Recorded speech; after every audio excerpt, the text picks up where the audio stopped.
اللہ تعالیٰ قرآن مقدس میں ارشاد فرماتا ہے وَالْحَافِظُونَ لِحُدُودِ اللَّهِ وَبَشِّرِ الْمُؤْمِنِينَ، جو اللہ تبارک و تعالیٰ کی حدوں کی پاسداری کرتے ہیں ان مومنین کو خوشخبری سنا دو، یعنی جن کی زندگی اللہ کی عطا کردہ حدود میں ہے، اللہ کے قوانین کی حد میں ہے، وہ بندے کبھی غمگین نہیں ہوتے، وہ بندے ہمیشہ خوش ہوتے ہیں۔ اللہ کے قرآن نے اس کو بیان کیا کہ لوگ کتنا بھی غمگین ہوں گے لیکن جو خدا کی حدود میں رہ کر زندگی گزاریں گے غم کبھی ان کے قریب بھی نہیں آ سکتا، غم کبھی ان کو چھو کر بھی نہیں گزر سکتا۔ اسی لیے آپ دیکھیں اولیاء کرام رضوان اللہ تعالیٰ علیہم اجمعین وہ اللہ کی حدود میں رہ کر زندگی گزارتے ہیں، اس لیے اللہ تبارک و تعالیٰ نے ان کے لیے فرمایا لا خوف علیہم ولا هم یحزنون، کہ انہیں نہ خوف ہے نہ انہیں غم ہے۔ آج انسان جو خودکشی کی طرف مائل ہو رہا ہے اس کی چند وجوہات میں سے ایک وجہ ٹینشن۔ آج ہر انسان ٹینشن کا شکار ہے، بیوی کا ٹینشن، بچوں کا ٹینشن، کاروبار کا ٹینشن، طالب علموں کو پڑھائی کا ٹینشن، اتنے سارے ٹینشن میں انسان اپنی زندگی کو گزار رہا ہے۔ میرے پیارے آقا صلی اللہ علیہ وسلم کے پیارے دیوانوں، اب بیوی ایک طرف مطالبہ کرتی ہے، آدمی اس کا مطالبہ پورا نہیں کر پاتا کہ ماں کی طرف سے مطالبہ ہوتا ہے، ابھی ماں کے مطالبے پورے نہیں کر پاتا تو بہنوں کی طرف سے مطالبہ ہوتا ہے، بہنوں کے مطالبے نہیں پورے کر پاتا تو بچوں کی طرف سے مطالبے ہوتے ہیں، بچوں کے مطالبے پورے نہیں کر پاتا کہ رشتہ داریوں کی طرف سے مطالبے ہوتے ہیں۔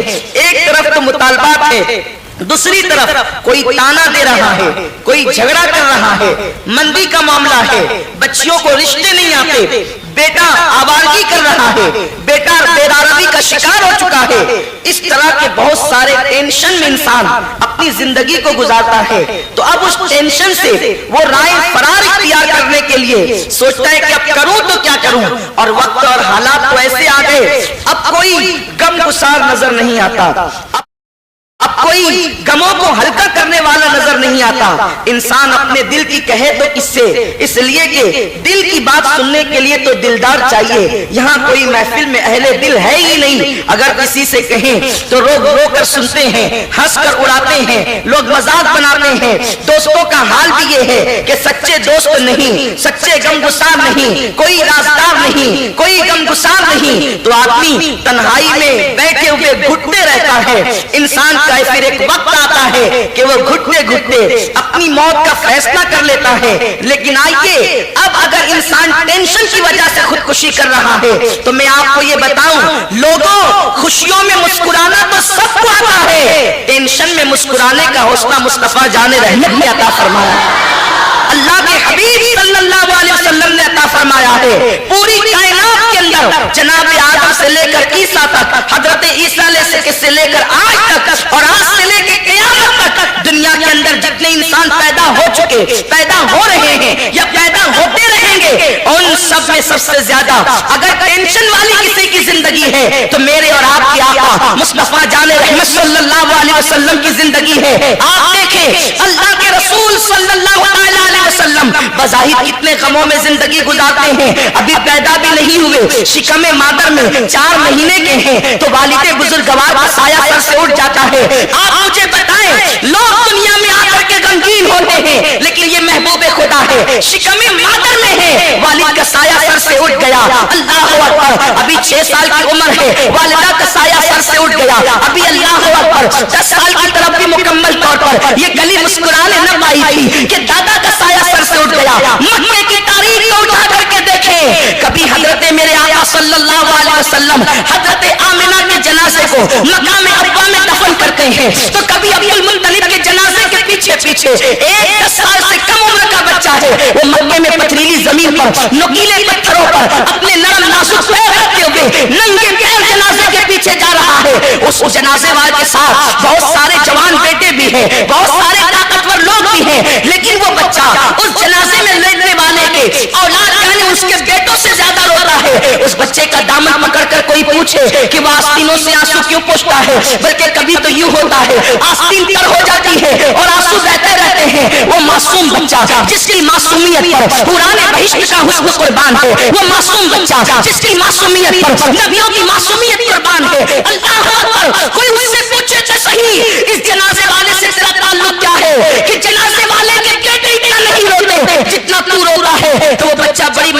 حیثیت سے کہتے ہیں یہ میرا دادا ہے، اس کا نام عبد المطلب ہے اور میرا نام محمد ہے۔ باپ کا سایہ ہے اسی وقت سر سے اٹھ چکا تھا جب ماں کی شکم میں تھا۔ ماں 6 سال کی عمر میں دادا مفارقت دے کر کے چلی گئی، جو کچھ تھا یہی دادا تھا، اب یہ دادا بھی جا رہا ہے۔ اور دادا کے جانے کے بعد اللہ اکبر جناب ابو طالب کی پرورش میں آتے ہیں۔ اس کے بعد آپ دیکھیں جوانی کی دہلیز میں قدم رکھا، اس کے بعد اعلان نبوت کیا۔ اعلان نبوت کے بعد چچاؤں کے ہاتھوں میں پتھر ہے، دوستوں کے ہاتھوں میں پتھر ہے، رشتہ داروں کے ہاتھوں میں پتھر ہے، کوئی گالی دے رہا ہے، کوئی تانے دے رہا ہے۔ اللہ اکبر اعلان نبوت کے بعد کبھی سر پھٹتا ہے، کبھی کپڑے پھٹتے ہیں، کبھی شعب ابی طالب میں قید کیے جاتے ہیں، کبھی فاقوں سے گزرتے ہیں، لیکن مجھے بتاؤ اتنی ٹینشن والی زندگی کے باوجود آپ صحابہ سے پوچھے، صحابہ کہیں گے ہم نے حضور کو جب بھی دیکھا مسکراتے دیکھا، اس لیے کہ دنیا کے ٹینشن کی وجہ سے بے چین وہ ہوتے ہیں جن کے دلوں میں اللہ کا خوف نہیں ہوتا،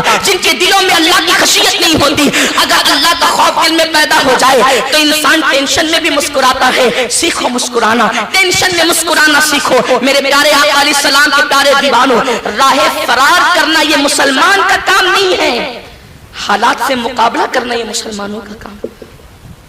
اپنے اندر حوصلہ پیدا کرو، بالخصوص میرے جوانوں، اللہ تبارک و تعالیٰ نے یہ جان بڑی قیمتی دی ہے، یہ جان بڑی نعمت ہے اللہ کی۔ یہ جان وہ ہے اللہ نے ایک مومن کی جان کو کعبے سے بلند کیا ہے، یہ جان معمولی نہیں ہے۔ اور آپ کو ایک بات بتاؤں، اللہ جواد سخی کریم سب کچھ ہے، ہر نعمت بار بار دے گا اور دیتا ہے، لیکن جان ایک مرتبہ، دوبارہ جان اللہ کسی کو نہیں دیتا۔ سوچو کتنی قیمتی ہے جان کہ وہ جواد و کریم بھی اعلان کر چکا کہ ایک بار دیں گے دوبارہ نہیں دیں گے۔ جان کتنی قیمتی سرمایہ ہے۔ اللہ اکبر۔ تو ٹینشن کی بنیاد پر اکثر لوگ کوئی زہر پی رہا ہے، کوئی پھانسی لے رہا ہے، کوئی شراب پی رہا ہے۔ یہ شراب پینے والے بھی خودکشی کر رہے ہیں، کیونکہ زہر پینے والا گھنٹے 2 گھنٹے میں مر جاتا ہے اور شراب پینے والے انسٹالمنٹ پر مرتے ہیں، موت تو وہ بھی خرید رہے ہیں۔ اس لیے ٹینشن اگر آئے میرے آقا صلی اللہ علیہ وسلم کی زندگی یاد کر لینا۔ اور آپ کو ایک بات بتاؤں، میرے رسول نے تو ہمیں ٹینشن کا علاج بھی عطا کیا۔ سرکار فرماتے ہیں جب تم ٹینشن تم کو آ جائے تو وضو کرو، 2 رکعت نماز پڑھو اور تھوڑی دیر اللہ کا ذکر کرتے مسجد میں بیٹھ جاؤ، اللہ تمہارے دل پر سکینہ نازل فرمائے۔ مسلمانوں، مرے وہ جو پتھر کے پجاری ہیں، مرے وہ جن کے پاس اللہ رب العزت جیسا خدا نہ ہو۔ ہم کیوں مریں؟ ہم مرنے نہیں آئے ہیں، ہم تو لوگوں کو جینے اور زندگی دینے آئے ہیں، زندگی کا سلیقہ دینے آئے ہیں۔ اس لیے خبردار، ہر ٹینشن میں مسکراؤ۔ مطالبات اگر بڑھتے ہیں اپنے گھروں میں دینی ماحول پیدا کرو۔ دیکھو گھر میں دینی ماحول کی برکت سے ٹینشن کا خاتمہ ہوتا ہے۔ اور یہ ٹینشن کہاں نہیں ہے، ہر جگہ ٹینشن ہے۔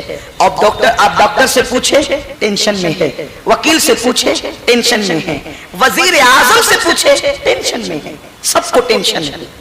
ٹینشن کس کے پاس نہیں ہے؟ جو اس کا ہو گیا، جو اس کا ہو گیا وہ ٹینشن فری ہو گیا۔ اس لیے کہ جو اللہ کا ہو جاتا ہے نہیں دیکھتے۔ سرکار غریب نواز ایک لباس پر پوری زندگی گزارتے ہیں۔ آپ اجمیر شریف جائیے، آپ کو غریب نواز کی مسجد تو نظر آئے گی، لیکن اجمیر شریف میں آپ کو غریب نواز کا محل نظر نہیں آئے گا۔ کیا بات ہے، جس کا خود کا مکان بھی نہیں تھا وہ اتنا پرسکون کیوں تھا؟ جس کا خود کا مکان نہیں تھا وہ اتنا پرسکون کیوں تھا؟ جس کے پاس دولت نہیں تھی وہ اتنا پرسکون کیوں تھا؟ جس کے پاس ایک لباس کے علاوہ دوسرا لباس نہیں تھا وہ پرسکون کیوں تھا؟ بس دیکھو، دل اپنے پاس رکھو گے تو ٹینشن میں رہو گے، اور دل دلدار کو دے دو گے تو پھر جب دل سنبھالنے والا خود ہی دل سنبھالے گا تو ٹینشن کیسے ہوگا؟ اس لیے دل اس کو دے دو جو دل کا مطالبہ کر رہا ہے، جو دل کا مالک ہے۔ اور ابھی بتاؤں گا دل دینا کسے ہے، اس لیے کہ قیمتی سرمایہ ہے۔ تو یاد رکھو، ٹینشن کے خاتمے کے لیے اللہ کے ذکر کو لازم پکڑو، 5 وقتہ نماز کو لازم پکڑو، باوضو رہنے کی عادت ڈالو، اٹھتے بیٹھتے چلتے وضو باوضو رہو، اس لیے کہ اللہ کے رسول صلی اللہ علیہ وسلم فرماتے ہیں جو لوگ باوضو رہتے ہیں گویا کہ وہ اللہ کے قلعے میں رہتے ہیں، اور جو اللہ کے قلعے میں رہتا ہو وہ محفوظ رہتا ہے۔ میرے پیارے